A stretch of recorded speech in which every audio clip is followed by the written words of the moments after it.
Savez-vous qu'il est bel et bien possible de combiner R Markdown et R Shiny pour créer des rapports interactifs dynamiques?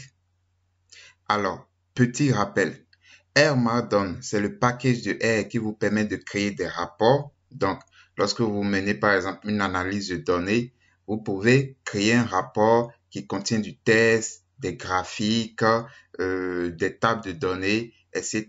Et vous pouvez transformer ce fichier en un fichier HTML ou PDF ou sous d'autres formats et les partager.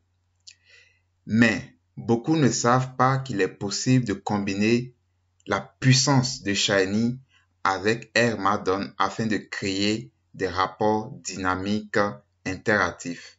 Et c'est ce que je vais te montrer dans cette vidéo, un tout petit exemple de ce qu'on peut faire en combinant R Markdown et R Shiny.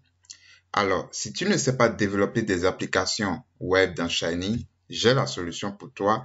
Il suffit que tu ailles dans la description de cette vidéo et que tu cliques pour rejoindre ma formation que je viens de lancer au niveau de mon site web. Cette formation te permettra de pouvoir créer des applications web avec R Shiny en utilisant uniquement du code R. Pas besoin de connaître HTML, ni CSS, ni JavaScript. Tu pourras concevoir des applications à forte valeur ajoutée. Et d'ailleurs, ma formation est une formation 100% pratique et basée sur 3 projets vraiment à forte valeur ajoutée qui te permettront de comprendre plusieurs concepts liés à Shiny. Maintenant, pour revenir au sujet du jour, je vais te présenter un petit rapport que je suis en train d'écrire qui combine R Markdown et Shiny.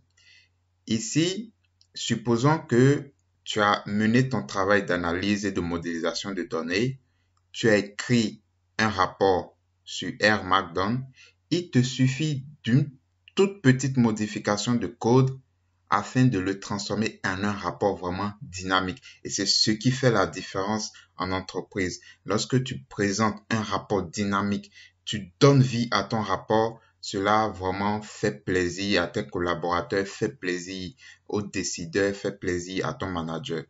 Et tiens-toi prêt, le code que j'ai utilisé pour générer ce rapport interactif, ce code se retrouve aussi dans l'une des leçons de ma formation Super R Shiny sur mon site web dont tu trouveras la description, le lien dans la description de cette vidéo. Alors, ici, j'ai d'abord importé les données et ici, c'est pas une importation comme on a l'habitude de le faire. Ici, c'est une table interactive. Ça veut dire que l'utilisateur, en tout cas celui qui est en train de lire ton rapport, peut par exemple sélectionner les 25 premières observations, d'accord? Il peut naviguer à travers la data frame.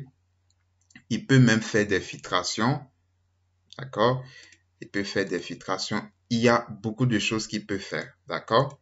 Et ça marque déjà la différence que d'avoir une table statique qui n'est pas du tout vivante, quoi. Après, ici, on affiche, étant donné que c'est le premier audit des données, il faut connaître le type des variables. Donc ici, tu as type des variables, ça s'affiche. Et le résumé statistique, par exemple. Donc quand je clique sur résumé statistique, quand je sélectionne résumé statistique, voilà le résumé statistique qui s'affiche. Et si tu sais vraiment programmer en Shiny déjà, tout ce qui est valable dans Shiny est valable dans Markdown. Il suffit que tu saches comment écrire du code pour combiner Markdown et R Shiny. Et c'est pour ça que je t'invite vraiment à aller dans ma formation que je viens de créer parce que tu trouveras le code qui a généré ce rapport. Et comme ça te donnera des idées toi-même. Tu pourras créer des rapports vraiment dynamiques et interactifs. On continue. On passe maintenant à la visualisation des données. Regarde ici.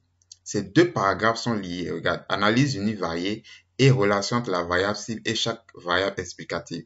Ici, compte tenu du choix de celui qui lit le rapport, il y a soit un histogramme et une boîte à message qui s'affichent et soit un diagramme à barre. Regardez, la variable personne âge, c'est une variable numérique, c'est une variable quantitative.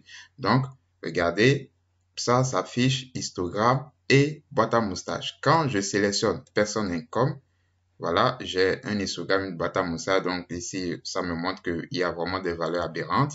Quand je sélectionne par exemple person ownership, donc j'ai un diagramme à bas, etc., etc. Donc, je peux sélectionner tout ce que je veux, d'accord?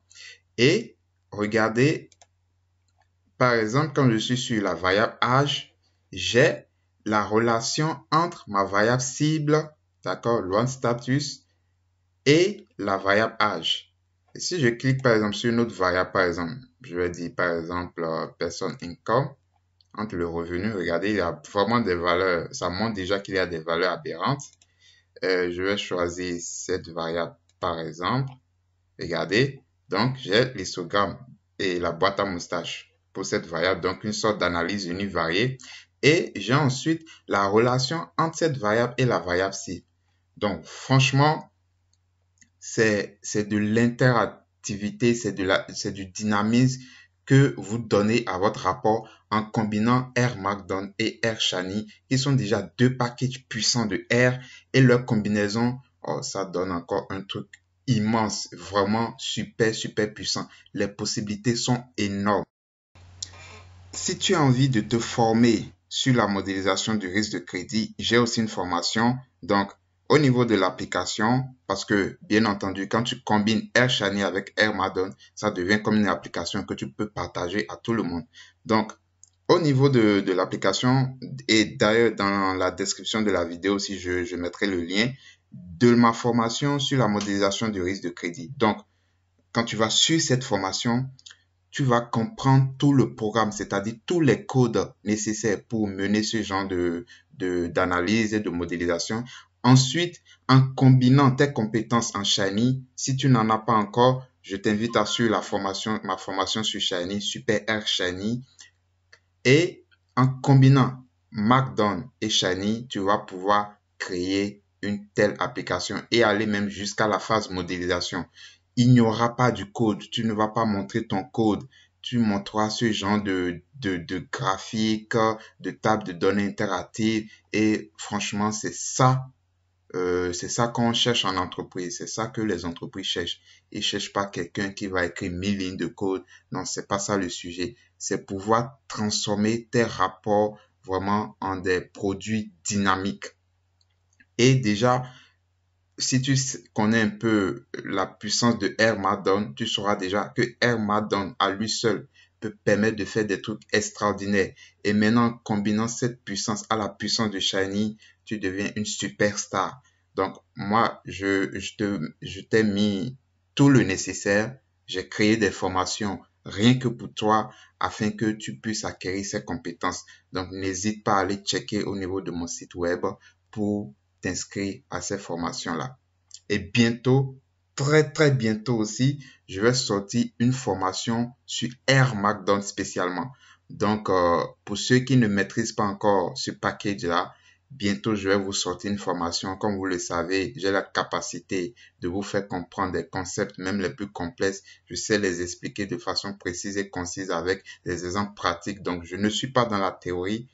Je vais sortir cette formation rien que pour vous qui ne savez pas encore comment utiliser R Markdown et vous allez pouvoir écrire des, des rapports vraiment dynamiques et à forte valeur ajoutée. Merci d'avoir regardé cette vidéo. Si tu n'es pas encore abonné à mon site ou à ma chaîne YouTube, je t'invite vraiment à le faire et à activer la cloche de notification pour être le premier informé lorsque je sortirai une nouvelle vidéo. Et bientôt, voilà. Bientôt, je vais commencer une nouvelle série de vidéos sur la statistique avec Python. Parce que quand on parle de data science, le commencement, c'est la statistique. Il faut que tu maîtrises la stat. Donc, encore de façon pratique, je vais te donner des cas pratiques, des exemples, des leçons qui te permettront de vraiment aborder la statistique inférentielle, descriptive, comment faire de l'échantillonnage, comment faire beaucoup de choses, calculer les probabilités d'événements. Donc, tiens-toi prêt, ça, c'est pour bientôt. Et c'est exclusivement dans sur ma chaîne YouTube. C'est pour cela que je t'ai dit de t'abonner. Abonne-toi. De toute façon, c'est gratuit. abonne-toi et active la cloche de notification. Ainsi, tu vas pouvoir te former gratos. Et va aussi au niveau de mon site web, tu découvriras plein de choses intéressantes, des articles, des formations qui t'aideront dans ta formation et qui t'aideront à acquérir de très bonnes compétences. Merci et à bientôt.